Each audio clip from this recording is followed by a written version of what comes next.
नागलक्ष्मी ने मंगल विवाह हो गए। नागलक्ष्मी शेषनाग जी के साथ ब्याह गई।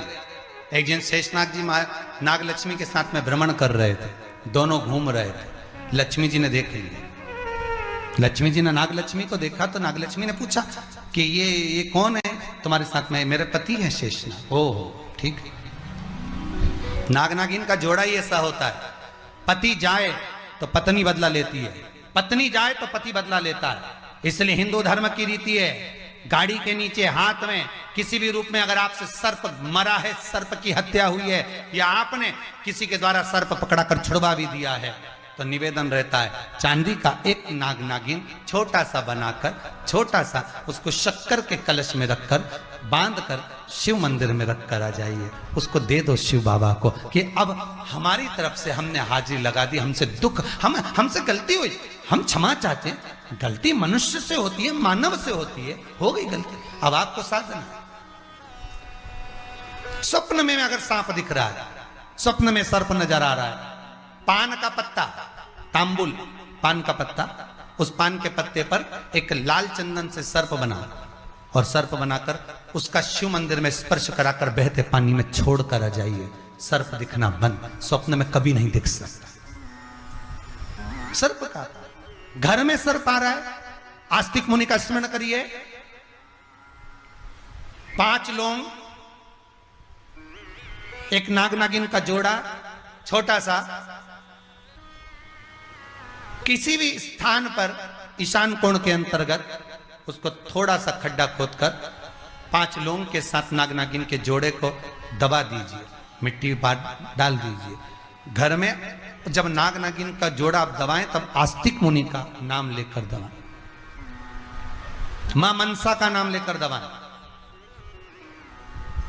जो नागों की बहन है, उस मनसा देवी का स्मरण कर कर उसको डाल दी। आज भी हमारे यहाँ हिंदू धर्म नीति है, जब पहला कॉलम नए मकान का पहला कॉलम जब भराता है, उसमें तांबे के कलश में नाग नागिन रखकर, कमलगट्टा रखकर, अमरबेल रखकर, थोड़ी सी सरसों रखकर उसका पूजन कर कर पहले कॉलम के अंदर जो पहला कॉलम भराएगा, गड्ढे का पहला जो सरिया रखाता है, कॉलम भराता है, वास्तु पूजन के हिसाब से उसमें रखा जाता है। और वो उसके रखने के बाद भी जब मकान का मुहूर्त होता है तो वास्तु पूजन में नाग नागिन का जोड़ा रखाता है, वो भी उस मकान में कहीं ईशान के अंतर्गत उसको दबाया जाता है,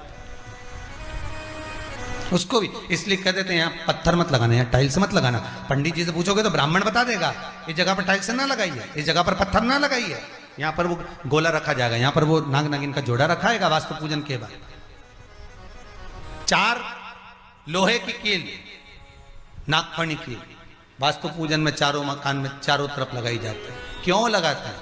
कि कोई दोष हुआ हो, कोई जीव यहाँ रहता हो, सर्प का निवास हो, अगर मकान बनाने में टूट गया हो, किसी का मन दुखा हो, तो वो मन ना दुखे। क्षमा याचना, परम आभूषण है, क्षमा मांग लेना, परम आभूषण। गलती करो तो क्षमा मांगने में देरी ना करो, हो गई गलती, हो क्षमा है, हम क्षमा मांगो। हे शंकर, हे शंभु, हे त्रिकालदर्शी, हे कैलाशी, हे अविनाशी, क्षमा कर दीजिए, गलती हो गई। तेरा ही दिया मैंने खा।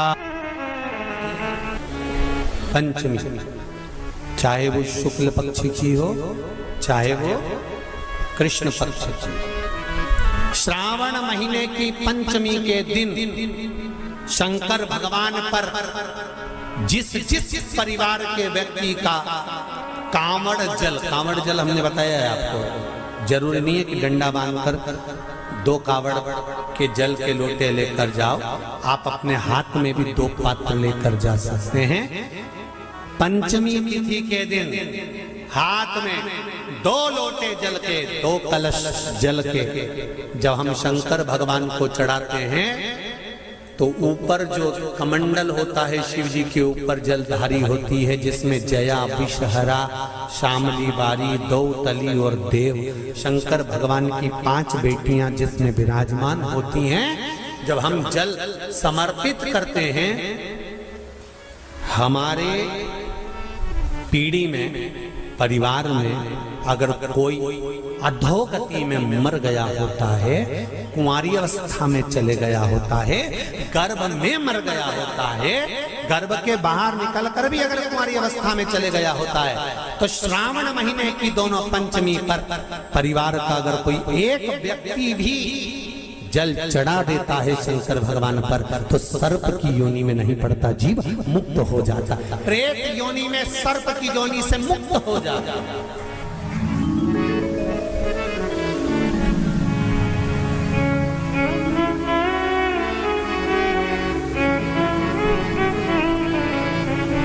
महाराज, हमारे यहाँ सांपों की पूजन कौन से दिन होती है, कौन सी तिथि में करते हैं? जम के बोलो जरा। नाग पंचमी। नाग पंचमी का मतलब क्या है? सांपों की पूजन करो। नाग पंचमी का मतलब होता है शंकर जी के मंदिर में जाकर एक लोटा जल समर्पित कर दो। उसका कारण क्या है कि हमारे परिवार में, हमारे कुटुंब में कोई साथ पंचमी का चढ़ा हुआ जल उस जीव को प्राप्त हो जाता है और वो जीव तर जाता है, उसका फिर जन्म नहीं होता, वो तर। इसको मुक्तता कहते हैं।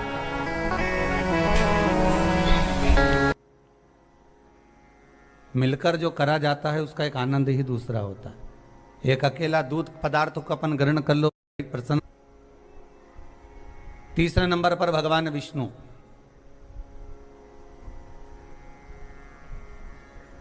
चौथे नंबर पर सूर्य नारायण भगवान भास्कर देव, और पांचवें नंबर पर है मां दुर्गा भवानी।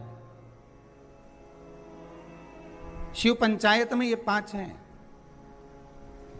आपके नगर में, आपके गांव में, आपके शहर में भगवान शंकर के परिवार का तो मंदिर होगा। शंकर भगवान के परिवार का मंदिर का दर्शन तो आप बारंबार करते होंगे। पार्वती जी भी होंगी, गणेश जी भी होंगे, कार्तिकेय भी होंगे, नंदी भी होंगे, शिव भी होंगे। ये भगवान शिव का परिवार है। पर भगवान शंकर का जो पंचायत है, भगवान शिव की जो पंचायत है, उसमें 5 ये अलग। कभी आप लोग उज्जैन जाएं महाकाल की नगरी में, तो महाकाल की नगरी में जब पहुंचे तो बाबा से विनय कर कर जाना कि बाबा हम महाकाल की नगरी में आए, ऐसी कृपा कर दो कि हमको शिव पंचायत का दर्शन हो जाए। महाकाल उज्जैन में एक मंदिर में, बाबा महाकाल के एक मंदिर के एक आनंद में पंचायत भगवान की विराजमान है, उसका भी दर्शन। जैसे दूध का कर्म अलग है, दही का कर्म अलग है, घृत का कर्म अलग है, शक्कर का कर्म अलग है,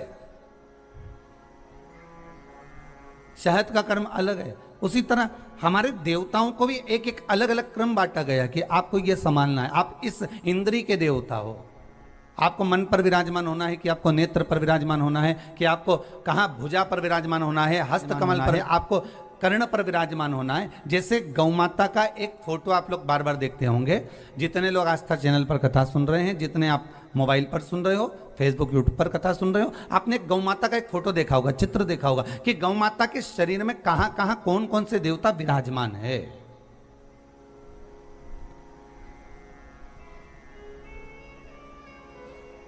गौ माता के शरीर में कहां कहां कौन से देवता बैठे हुए हैं, ये आपने दर्शन करा होगा एक चित्र के अंदर, एक गौ माता के एक चित्र के अंदर। उसी तरह केवल गौ माता में नहीं, केवल एक अकेले गौ माता में नहीं, यहां तो शिव महापुराण की कथा कहती है, स्कंद पुराण कहती है, अग्नि पुराण कहती है, नारद पुराण कहती है कि भगवान जब मनुष्य को जन्म दिया, मनु और शत्रुपा का जब प्रकट हुआ, तो मनु शत्रुपा के उस संपूर्ण श्री विग्रह में एक एक इंद्रिय